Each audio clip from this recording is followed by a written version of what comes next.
Money Stop Mafia, your boys are back. It's Cole and Steven Cusumano. We've got your most important NASCAR betting stop of the day. It's the Cusumano brothers. This is the Money Stop as we go to Mexico City this week, Cole. We've got a lot of unknowns here. There's a lot to get to, so let's splash and go. Get right into it. After another great race, what a race. What a finish this was. Denny Hamlin able to come away with a win once again. We've been riding him all week, the last couple of weeks, and Denny back in victory lane. We had another masterclass, Cole. 6 of the top 10 drivers predicted correctly by us, and 3 additional drivers inside the top 15. So this was another sequel to what's been just an awesome season for the two of us. Yeah, this is a trend as old as time. The summer months start heating up, and so does the money stop. Back-to-back master classes, I might add, at Nashville and now Michigan. And just the icing on the cake was the fact that this Michigan race was, in my opinion, by far and away the best of the 2025 season.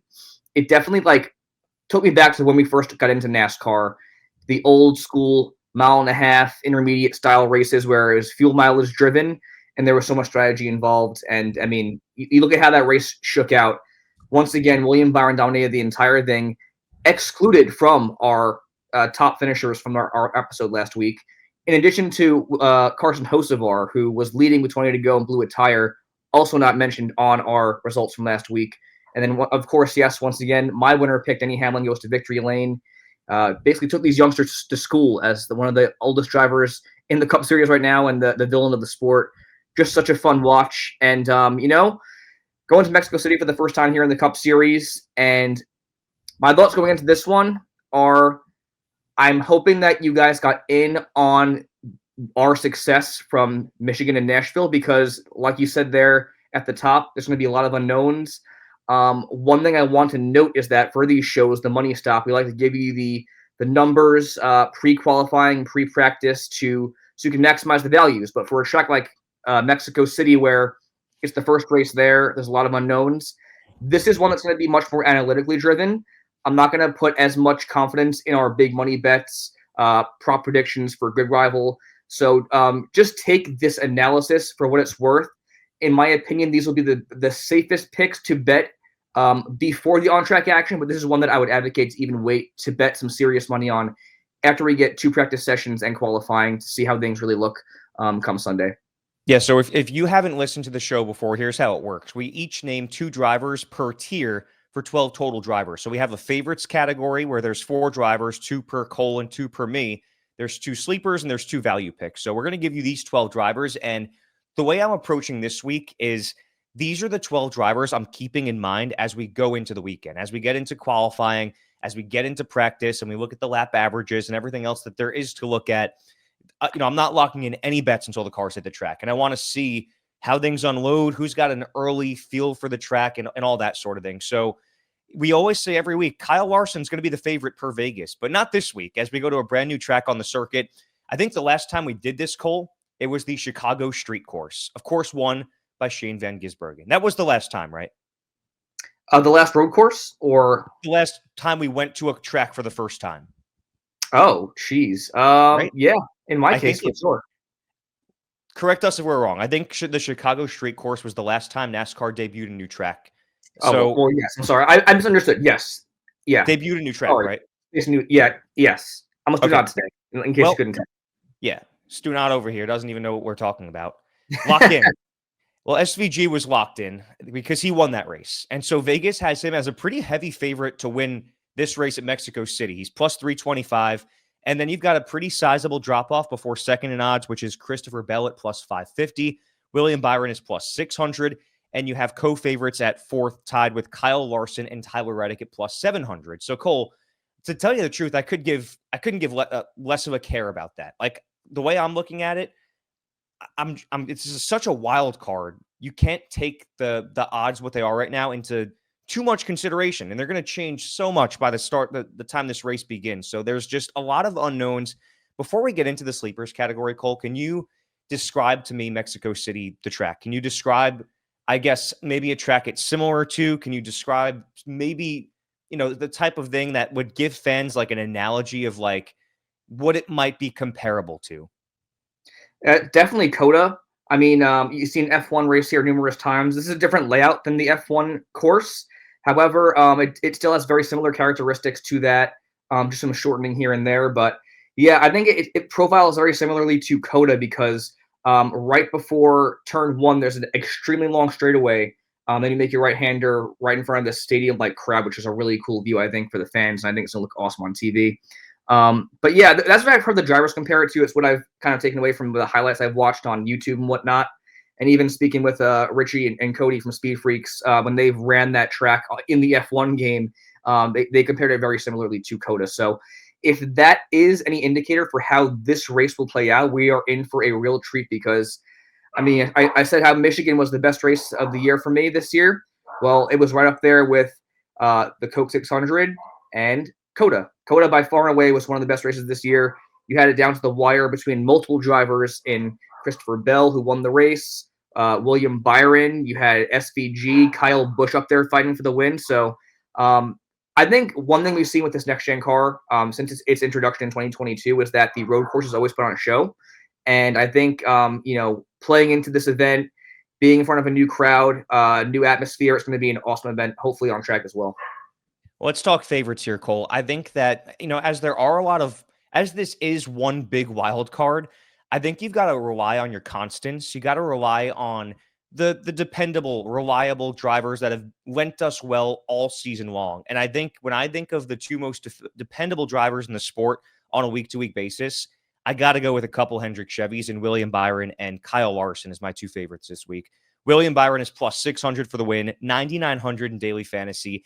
And obviously, he had the best race of anybody at Michigan, but ran out of gas and dominated again. It's really hard for me to believe William Byron has only one win this year, but he's led more laps than anybody, and he's had the best, most consistent speed of any driver at every single kind of track. So he hasn't proven us wrong many times. He's the points leader, 10.5 average finish, still the best in the sport, even considering a 26th place finish last week. He has led less than 100. He has less than 100 laps led to catch Kyle Larson. So he's right there. The two of them are neck and neck. And that's why I'm going to mention the both of them. And as you compared it to Coda, Cole, William Byron finished second there this year. He's a two-time road course winner, 3 top 10s, including a third and a win in 2024 at these style tracks, and a 13.3 average finish at the road courses with 7 top 10s, 6 top 5s. That includes 2 wins and the 4th most laps led. So William Byron will be in our favorites category every week, even at a track that we've never been to before, for all those reasons. And obviously, Kyle Larson, this year, Coda was one of his 3 finishes outside of the top 20, but listen, he's Kyle Larson, and he is a road course ringer. He's coming off a series best 9th top 5 last week, his 11th top 10. He was my winner pick last week. He had the most laps led at Coda and tied for the second best average in the sport entering this week at Mexico City. So 3 wins on road courses in the next-gen car is tied for the most of any driver, and he has 2 wins in 2024. So listen, again, I'm thinking very generally this week because we don't have anything to go off of except for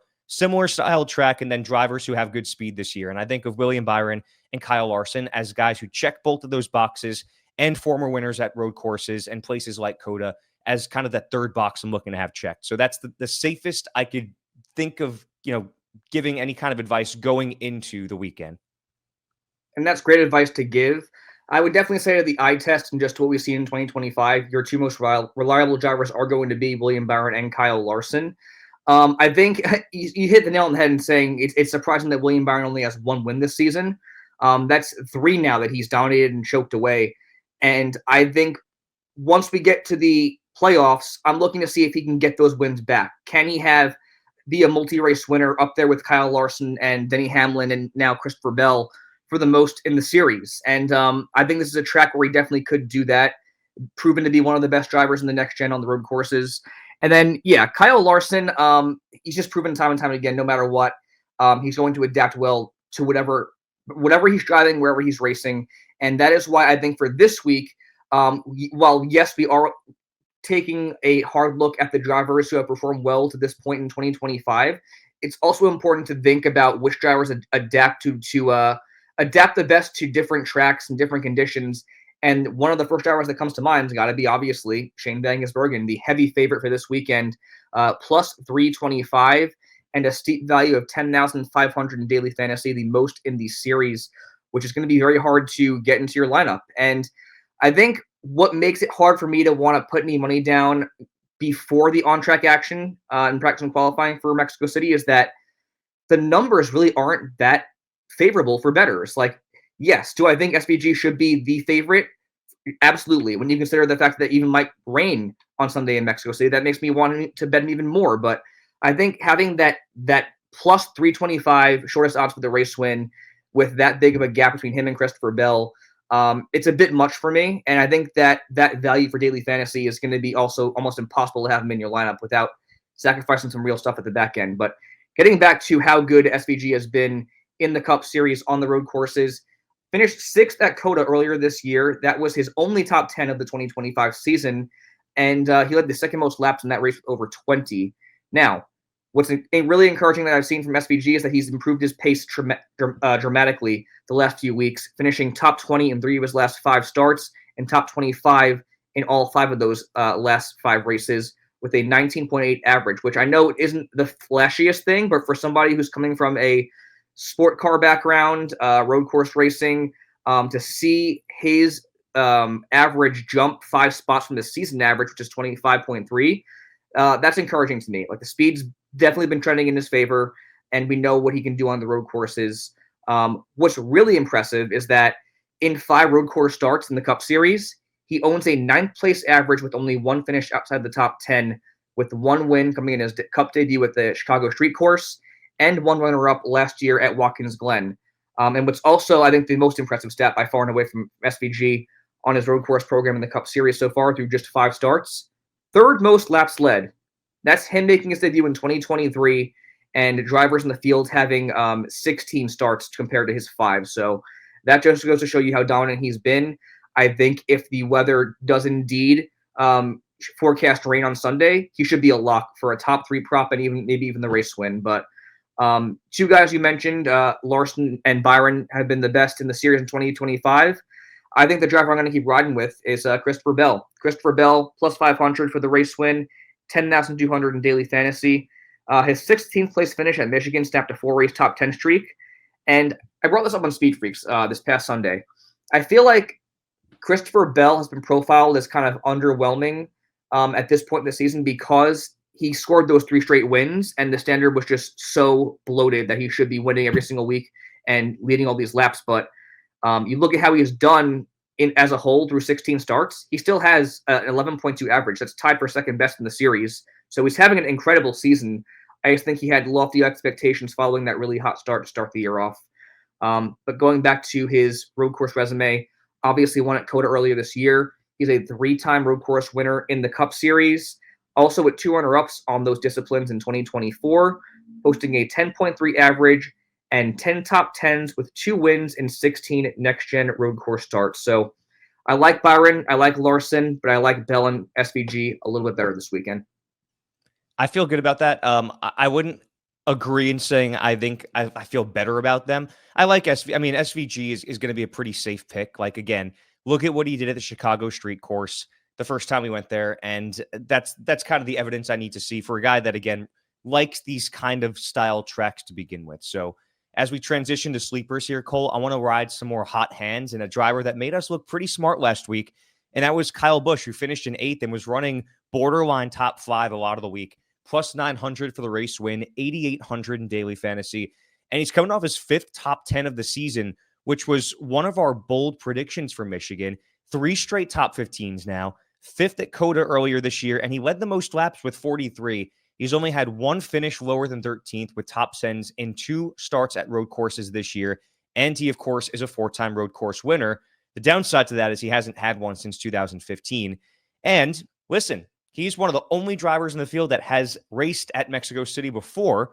He won here in the Xfinity Series back in 2008. So I'm riding a lot of stock into that. Like, anytime you have any laps on a track and the rest of the field is going in basically blind, I know that they can do their simulators and they can do different ways to prepare, but he has logged actual laps on this track in a stock car, and he has won a race here. So Kyle Busch is a name I'm extremely high on this week, especially coming off such a great performance at Michigan. And another guy, once again, that has been hot, and we've been riding him as well, is AJ Allmendinger. He's plus 1,100 for the race win here, 9,300 in daily fantasy. We know his ability to win at these not super speedways, these road courses. And he had his season best finish of 4th at Charlotte, 3 straight top 20s. The average finish of 20.7 isn't going to break your neck turning to look at it, but it's been such a consistent year. 17th in the point standings entering this week. Really big opportunity because as he's a guy that's right on the playoff bubble and the borderline of making it in, got 4 road course races left in 2025. And of course, this one, again, it's another one that we haven't been to the point where you think about those guys who have a natural feel for these style tracks. And AJ Allmendinger is a guy that's definitely at the top of my list now. And he's one of those two, like if he's plus 1100 for the race win now, I'm going to be looking at him as somebody whose odds are going to shrink drastically, probably by the end of the weekend, because when he puts up a good qualifying lap and he puts up good numbers in practice, you don't want to be caught off guard by it. And I'm not comfortable enough to probably lock anything in right now, but I definitely think he's going to be one of the drivers that adapts quickly to this track. So this year for AJ Allmendinger, talking about the road course races over his career, 14.3 average finish with the 1 win at Indy, and he has a 63% top 10 rate in 16 next-gen road course races, with tied for the 5th most laps led. So not just a guy that you look at as a road course ringer to begin with, but he's also a guy that in this car and in this style of racing, he's proven he's one of the best on the road courses to begin with. So I love AJ Allmendinger this week, and I tenfold like Kyle Busch. I feel like Kyle Busch is one of the most undervalued names in the field, and he's plus 900, which to me, I know that's a long shot to some degree, but it feels like one of the better values of any driver right now. Yeah, I definitely agree. And I think looking ahead to our big money bets, Kyle Busch's top 5 props would be one that you should be considering as maybe one of those bets before the on-track action that you do place. I think his $8,800 in daily fantasy is going to be almost a lock for most lineups as far as your complexion, because it is going to be a very difficult week for this. And yeah, Allmendinger, just speaking again on drivers who can adapt well, drivers with a natural feel for the road course racing, that's what we're going to be really focusing on for this show. It's safety in who can adapt. It's safety on the road course ringers. It's safety in the drivers who have done well at this point in the season and have proven to be reliable on these tracks throughout their career. And I think the first 2 drivers that come to mind for me as legitimate threats for the win, but have posting sleeper values, Chase Elliott, the modern day road course ringer, as well as Chris Buescher, another guy who's transformed into, in my opinion, the best driver on road courses in this current car.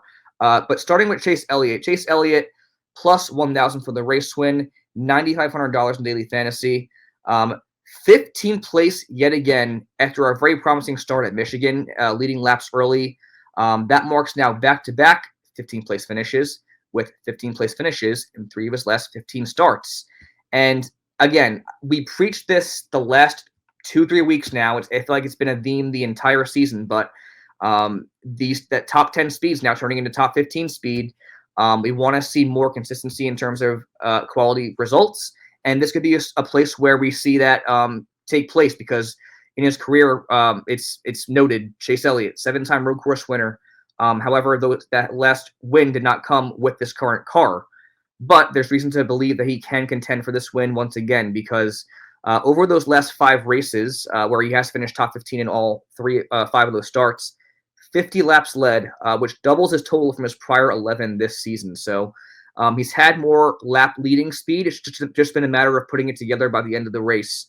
And looking at his road course program, finished top 5 this year at COTA. In the next gen on road courses with this car, 10th place average finish, good enough for 2nd overall. And his 8 top 5s are the most in the series. He also has the 2nd most laps led with this car. So I know the wins have not come, and it's been relatively underwhelming in that sense. He really has still been very successful. The lap leading 2nd most in the series is a testament to that, and 8 top 5s being most in the series as well is a huge number I'm taking into consideration when I do look ahead to big money bets and potential props you can feel more confident in before the on-track stuff. Now shifting gears to Chris Buescher. He is plus 1,400 for the race win and a really bargain value of $8,400, coming off a runner-up finish at Michigan. So one of his best outings of the year, arguably his best of the year. And I think we can also label him possibly the best driver on the road courses with this current car. Finished 7th at COTA earlier this year. If you'll think back to 2024, he literally wheeled SVG door to door for the win in this race, kind of asserting his dominance on this discipline and proving that he is a legitimate threat whenever we go to these left and right hand turn tracks. He posts the best average in the series through 16 next gen road course starts at 7.9. There was a point in time where he ripped off, I believe it was 11 or 12 straight top 10s, and he also has an 81% top 10 rate on the road courses. So they put it simply, it does not get safer for sleepers than Chris Buescher and Chase Elliott in terms of drivers who have had success on these tracks in their careers and with this current car. Lock them up, load them in. I think they're two great values this week. Yeah, I was a little hesitant on Chase Elliott the last few weeks because of what you said. Like the wins haven't exactly been there, but this race is such a wild card that like it wouldn't shock me if the win was this week. I think we're going to get a surprise winner this week, and at this point, Chase Elliott would be a surprise winner in spite of his 7 road course wins, and in spite of the fact that it's been so long since he's won a race. Anything can happen. Anything this week. I'm really ready for a chaotic and hectic race, and so that's why Chris Buescher is a guy that feels safe to me, and Chase Elliott's a guy that feels like a high ceiling, high floor kind of pick as well. So our 4 sleepers this week: Chase Elliott, Chris Buescher, Kyle Busch, and AJ Allmendinger. Let's move on to value picks, Cole. There's been a few guys we've already discussed that are values for where they're ranked, but looking even further, digging deep here to look at some good value picks. How about another guy that made us look really smart last week, and that is Ty Gibbs, plus 2,500 for the race win this week. 7,400 in DFS. We were telling you to load him up in your DFS lineup last week. We loved him for a top 5, top 10, and an outside chance at the win, and he gave you all of that last week. He matched his career best with a 3rd place finish last week at Michigan, which was one of our really good, bold predictions of the entire season, considering how bad he's been all year. We said it was going to be the week for Ty Gibbs, and it was.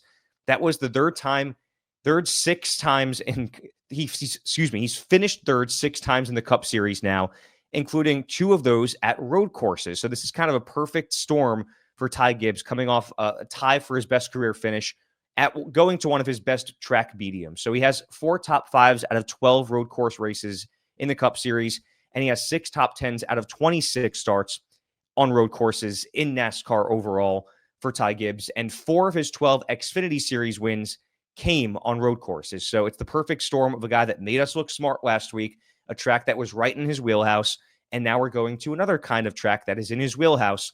And Ty Gibbs is a guy that we're not going to be caught sleeping on, because I think we've said it before, like once the wins start coming or once the good results start coming, they're going to continue to follow. And I really believe that to be the case for Ty Gibbs. And Chase Briscoe also, Cole, just behind Ty Gibbs in odds, if you can believe that, plus 3,000 for the Joe Gibbs number 19 Toyota, 7,900 in daily fantasy, and coming off of a fast day, but he's been inconsistent all year. He finished 23rd last week at Michigan, back-to-back finishes outside the top 20 now, after back-to-back finishes inside the top 5. So every week, you don't know what you're going to get out of Chase Briscoe, but what we do know is that we got a top 15 out of him at COTA this year, and he is a 2-time Xfinity Series winner on road courses. So just trying to dig deep, find somebody that's going to potentially make you some dollars here. Top 15 at COTA earlier this year and a 2-time winner on the road courses. Tells me what I need to know for a guy that's 7,900 daily fantasy, plus 3,000 by the odds makers. I feel that Chase Briscoe is a guy that if there's going to be a surprise winner, again, why not the other Chase Briscoe, and why not Ty Gibbs? I feel like those are 2 guys that are buried in the odds that can definitely help you make some profit this week. Yes, and I think those are 2 smart ones as well. I'm happy you mentioned their surprising value this week in terms of being value picks, because there are quite a few drivers in that same breath, in that same territory, namely champions like Joey Logano, Ryan Blaney, and even Denny Hamlin, who are in that same range or even ranked lower. And I think it's smart to weigh your options here and think logically as opposed to getting caught up in the big names. We'll obviously touch more on that, I think, in the loose change segment coming up here. But for my value picks, I'm looking at 2 drivers here from the Spire camp. And Spire, as we all have known, has been making waves here the last 3 weeks because Mr. Carson Hocevar has been riding the Dente, riding the number 77 to the front of the field 3 straight weeks. Charlotte, the Coke 600, he was running top 3 before blowing an engine late. He finished 2nd at Nashville. And then, of course, last week, most infamously blew a tire with 20 to go while leading the race. So Carson Hocevar has been one of the best drivers as of late, one of the fastest drivers contending for race wins. So we got to go with him again for this week at Mexico. He's plus 1,600 for the race win, $7,500 in daily fantasy. He has led laps in 6 of his last 7 starts, in addition to having race-winning speed the last 3. 70 laps total in that span of those 7 starts. That is more than Kyle Busch, Brad Keselowski, and Ross Chastain, just to put in perspective how fast that number 77 at Spire Motorsports has been. And then just looking at his small road course resume in the Cup Series, finished 3rd at Watkins Glen last year and has a 13.4 average in 5 road course starts. So, you look at somebody like SVG in the same amount of starts, having a 9th-place average. Chase Elliott having a 10.5 average in 16 starts. That's a really, really good number. It's right on par with guys like Ross Chastain, on par with guys like Tyler Reddick. So I think that Carson Hocevar is a very underrated, in a way, pick for this week as a value, but more so from the daily fantasy sense, because you look at his race winner value, plus 1,600 is actually insane to think he's a shorter odds to win than his teammate Michael McDowell, who is notably a road course ace. On his teammate Michael McDowell, his odds for the race win are plus 2,200, $8,200 in daily fantasy, and he's had a really tough start to his relationship with Spire Motorsports, only posting 1 top 10 and a 19th place average finish, which points to no consistency whatsoever. The silver lining, though, is that he scored his first top 10 of the season 3 weeks ago at Charlotte. And once again, just want to restate Carson Hocevar's speed, success, and race-winning speed at that, the last handful of races. But you look at his road course resume, obviously, finished 11th at COTA earlier this year, one of his more competitive starts. And you look at his next-gen stats with on the road courses, got 1 win, top 10s in half his starts, and a 14.1 average with the 5th most laps led. Once again, just want to go back to hitting on drivers that can adapt well to these road courses, drivers with a knack for road course racing, and Michael McDowell's near the very top of that list as drivers that I feel most comfortable in to go with this week ahead of the practice and qualifying. Those are 2 fantastic picks, and Carson Hocevar is a guy that it almost feels criminal calling him a value pick at this point, because he's just so damn good, man. And people are starting to realize it. Like we've been riding him for basically the entire first half of the season pretty much, but he is mainstream good now and people are on top of it. I don't know how much longer he's even going to be able to stay at Spire Motorsports when you have talent like he does, and you have the teams out there like Hendrick and Penske and Joe Gibbs, and you have a talent like that out there in the sport, man. It's exciting to think about for Carson Hocevar. And obviously, Michael McDowell is a guy that every single time we go to a road course, we will be mentioning his name. A lot like Chris Buescher, a lot like AJ Allmendinger. There's just certain guys in this day and age of road course racing that you have to mention. So those are the 4 value picks this week: Michael McDowell, Carson Hocevar, Ty Gibbs, and Chase Briscoe.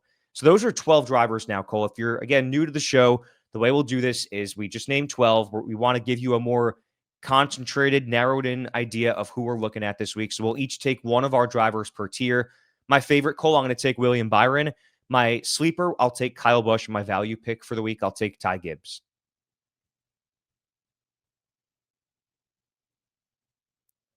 You're muted, Stunad. You're muted. There we go. That's 2 nice Stunad moves in one episode. 2 strikes, 1 more and I'm out. Okay, for my favorite, assuming that it rains, I'm going to go with SVG as the favorite.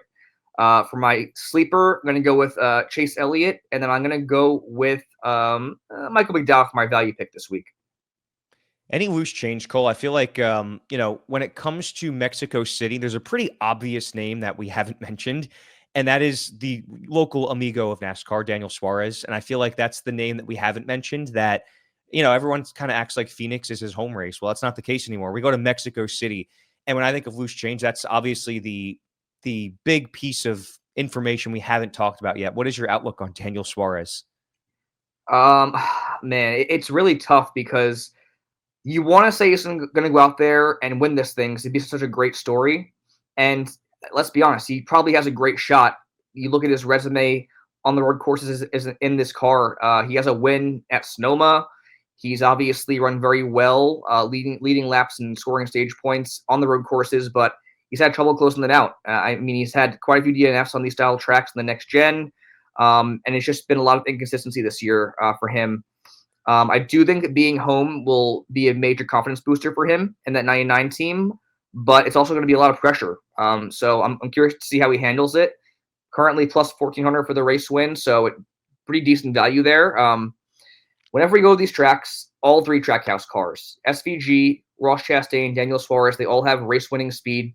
It's just a matter of putting it together. So not a bad bet by any means to make. Again, I think he should have a really strong run here at his home track, but I just think going based off what we've seen in this car and what we know about the road courses with as far as stats and history go, I didn't want to include him as one of our favorites or sleepers for this week, but not a bad value by any stretch. Well, Cole, this week, before we proceed further with our value picks or our prop bets, I should say, I got to pat you on the back because you have been the top advocate for your man, Brad Keselowski. And last week you said at the home track, Michigan, that would be the race where the breakout would happen and sort of breakout. I mean, you predicted a top 10 as one of your favorite big money bets, and you predicted he could be a really good sleeper for the win. Lo and behold, he had the top 10 bet that hit last week for us at plus 110. And there were a few other over-unders that hit last week. I'll let you take that away as I kind of pat you on the back from 2,400 miles away over here. Yes, sir. It was a very successful week all around. So over-unders, we hit every single prop outside of Joey Logano, as he did not have a good race. But we had 4 correct. Chris Buescher's prop of 10.5 or better. Brad K's prop of 11.5 or better.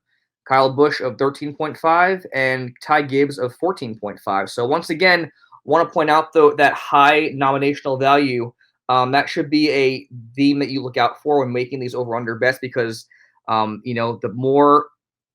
larger that number is of position, that's kind of a really good thing to go with as far as what could transpire and what maybe not. I guess in terms of safety in betting and making these prop predictions, but. Also, head-to-head parlays, we nailed both that we suggested. Chris Buescher by 2 spots, or within 2 spots of Carson Hocevar, and Kyle Busch within 3 spots of Chase Briscoe. So, very successful week all around of analysis, prop predictions, big money bets, you name it, and looking forward to some more this week. Beginning with big money bets, I'll name 3 that I felt good about here. Mainly Chase Elliott's top 5 prop of plus 140. Once again, most top 5s with this car on road courses. AJ Allmendinger has the same prop as well for a top 5 plus 140. But the other one that I feel even better about is Chris Buescher's top 5 prop at plus 190. Outside of these guys, I mean, the only other one that I would kind of consider is Kyle Busch plus 120 for a top 5. I know you were very high on him, but I just don't think there's a whole lot of value in the top 10 area. Top 3, I'm not really very confident in either. And even the race winner bets, just the values aren't there at this point in time. But I guess those would be 3 that I feel most comfortable with. What do you think? I would agree. I mean, for this week, I like the AJ Allmendinger top 5 is probably the best. But again, like these are ones I'm not looking to lock in until I see the cars on track. Like I need to see the practice times. I need to see where everyone's starting. I think that by the end of the weekend and by the start of this race, there's a pretty good chance I'll feel strongly about some of these, but as of right now, I'm just not. So I'm trying to take everything what we've said about these 12 drivers into consideration and keep it in the back of my mind as we see how things kind of unfold this weekend. So over-unders this week, Cole, better or worse finishes where, it's basically just like, is Christopher Bell going to finish over or under 5.5? So is he going to finish in the top 5? Or Chris Buescher over under 8.5? Will he finish in the top 8? So I feel like there's a lot of those drivers that we've discussed that during this episode, basically, if we discuss them, I kind of like the idea of them finishing above their over on the prop, or they're better on the prop, I guess you could say. But again, I'm tempering all of my sort of expectations and kind of holding everything in check until we see these cars on track, right? That's exactly how I feel. So just take these with a grain of salt. Again, like if we've gone through one of these drivers as our 12, we feel pretty confidently in them as the safest bets for whatever you're seeking this week, money-wise. But with that all in mind, I do have a few here that I wanted to point out for the over-under bets. Once again, you want to look for the numbers that are larger in sum. I think that there's two that I'm really high on as far as unders this week. Going to be Alex Bowman, 12.5 or worse, so 13th or worse. I know that's going to sound weird for a Hendrick driver, but he's finished outside the top 30 in 3 of his last 4 starts, coming off a really hard hit at Michigan. Mentioned being very sore after that.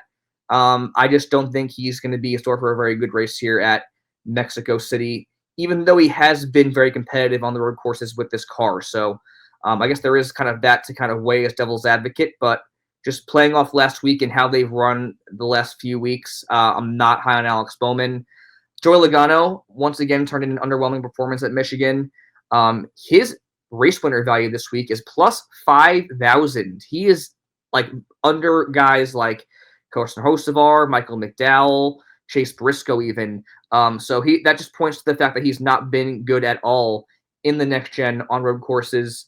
His prop is 13.5, so to finish 14th or worse, I like that one. And then a couple other drivers with props that I'm pretty high on. Kyle Busch to finish better than 9.5, so 9th or better. And I also like Chris Buescher to finish 8.5 or better, so 8th or better for Chris Buescher, who has been a top 10 machine at this track or at the road courses in the next gen. There's some other drivers out there like Christopher Bell, William Byron, Kyle Larson, Michael McDowell that I felt good about their props, but just given the values and whatnot, I'd recommend maybe those ones as a good starting point if you were to go for the over-under bets. As far as head-to-head driver parlays here, Cole, I'd probably feel a little bit more comfortable at this point in the week locking in something like that, one driver versus another, because we've kind of discussed what we're looking at in terms of success on road courses and at COTA and guys who have prior laps logged on this track. So for me, again, still a little bit premature in the week, but I would feel a little better about some of these like right now as opposed to say a prop bet. So are there any that stick out to you as far as the head-to-head driver matchups that you can parlay together? Yeah, truthfully, I think I feel most confidently in these props. I would actually advocate for these right now over the over-under, better, worse, and the finisher props for sure. Yeah. Yeah. I mean, 'cause once I read these back, it's going to be clear as day at the matchups. Chase Elliott over Ty Gibbs, Michael McDowell over Alex Bowman. Just kind of gave my stamp of disapproval for Bowman and my analysis there. And then Ross Chastain over Denny Hamlin. He himself, Denny Hamlin, coming off a race win, noted that this has been the final frontier he has not conquered in the next gen or in his cup career, really, is the road courses. And Ross Chastain, he's obviously won on these tracks before. He's very good on these tracks every time we go to them. So that's another really good one to consider. I guess the big takeaway here for these prop predictions, not really going to advocate for any of them as far as big money bets. But if you were to put money down, I'd feel more confidently in the head-to-head ones we just recommended. Looking ahead now to our daily fantasy matchup, Cole, there's a lot of drivers we mentioned as good values. I feel like this is a week where, I feel like the winning DFS lineup is going to be so random. So I almost don't even feel like recommending a certain one because it's such a wild card. I really do believe it's going to be that kind of a race. So with that being said, if we had to recommend a DFS lineup, because we do, what would that look like per se? Yeah, so it's very top heavy this week, as you can imagine. I again am not going to really advocate for daily fantasy this week, but giving out some options here, there is a way I think you can feel somewhat confident. And the commonality here is I have 2 lineups. The first one I made, going based off the average remaining salary per driver when you construct these lineups, so $8,300, and kind of build up or down from there. And then I went with going with an ace, a surefire ace, and building down.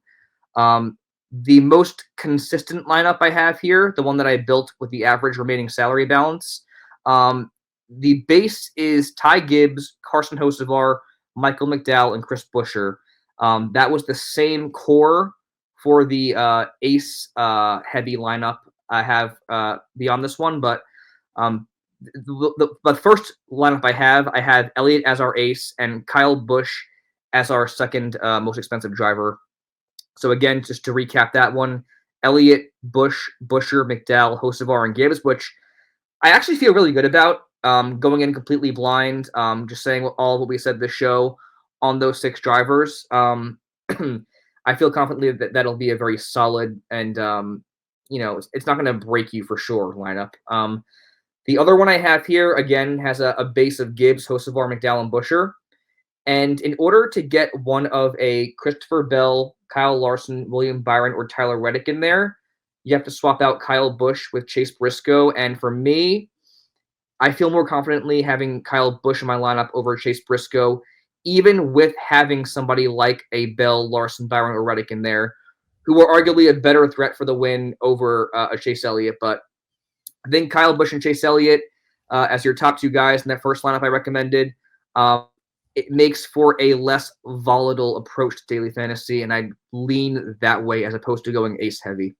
Yeah, Kyle Busch is the guy I feel very strongly about this week, so I will definitely side with him. And listen, like this is such a wild card. You can take your pick at any 6 drivers and do a little bit of roulette, and think about what we're saying and also what you're going to see on the track. So that's the point I'm trying to hammer home here is watch practice, watch qualifying, then make your decisions, especially for DFS. Say that every week about DFS, but it goes further beyond that this week. So Cole, it is time to put our money where our mouth is and make some predictions. Let's just take it to the bank and say what our guts are thinking. So for me, I do go first this week, right? I'm not blanking on that.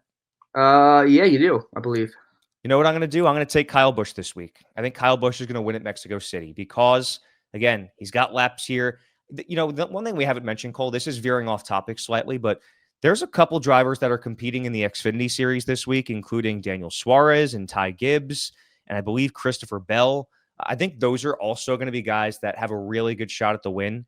But I'm going to go with Kyle Busch. I just feel like it's going to be a wild card, a surprise winner, and I could see it happening here for Kyle. You know what? I definitely agree. That's kind of where my head's at as well. I feel like SVG is the very easy answer. If it does rain, once again, I feel very confidently that he will win this race, but my gut is telling me it's going to be a first-time winner this season. It's going to be a surprise winner, and my gut is telling me Chase Elliott's going to win this race. I don't know why, but I just can envision that number 9 car, the really nice Lumar car this week, actually, in victory lane. And I just feel like it's going to be a really like a star that comes away with this victory, whether it be a Kyle Busch or a Chase Elliott or even a Daniel Suarez. It's going to be a big, popular race winner.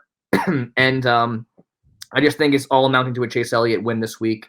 He's had lap leading speed. I wouldn't say race winning speed, but the speed has been there to contend early on in the races. I think it's been a matter of putting it together. And what we've seen in his entire career is that he can put the races together on these road courses. So I like him as my winner for this week. For sleepers, there's some really enticing names. I mentioned this during the value pick analysis. 15th in odds is Denny Hamlin. You have guys like Ryan Blaney down there, Austin Cindric, Joey Logano. For me,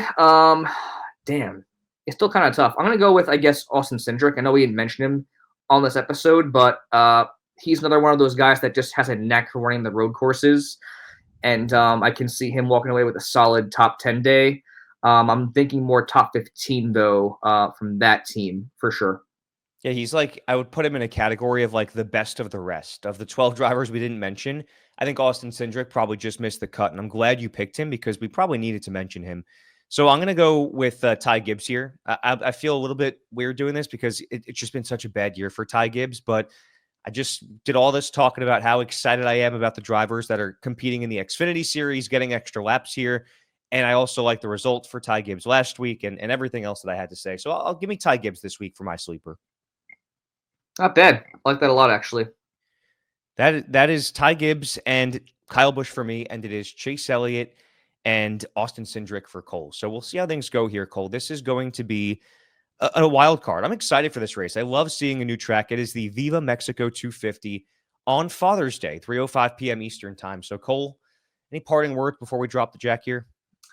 Yeah, actually. So I don't think I'll be as keyed into this race as I normally would on a given Sunday.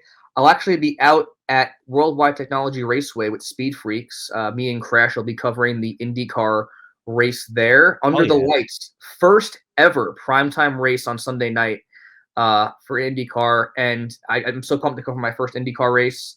I'm excited to see Alex Palou race in person. That's going to be, I think, really awesome, witnessing history with the season he's had. And just, I love a good night race.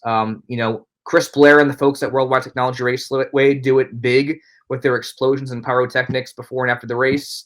They got some 90s bands playing before that, a car show in true vintage Father's Day style. Want to wish our father, Steve, happy Father's Day as well on that note. And yeah, should be a fun time. I'm looking forward to Mexico if I can watch it, but both should be great races. Yep. Happy Father's Day, Dad. That's going to be fun. I still remember my first IndyCar race like it was yesterday, working for the Pit Notes team at Phoenix Raceway, where it was the first IndyCar race there in a long time. I remember Scott Dixon won it back in, I think, 2016. And I remember how different it was and how cool it was to follow another form of racing. And obviously, I dove back into the IndyCar world when Jimmy Johnson was an IndyCar driver for a hot minute there too. So I'm excited for you. That'll be a fun weekend. Father's Day weekend. Get your dad a cold one. Get him a seat for this race. That will be at a brand new track. So this is going to be cool, Cole. Best of luck out there at Worldwide Technology. For all of you out there listening, we thank you so much for being locked into the Money Stop with us. It's been a very profitable and exciting season. We will drop the jack here as any great Money Stop does, and we will see you next week. For Cole, I'm Steven. Thanks for tuning in.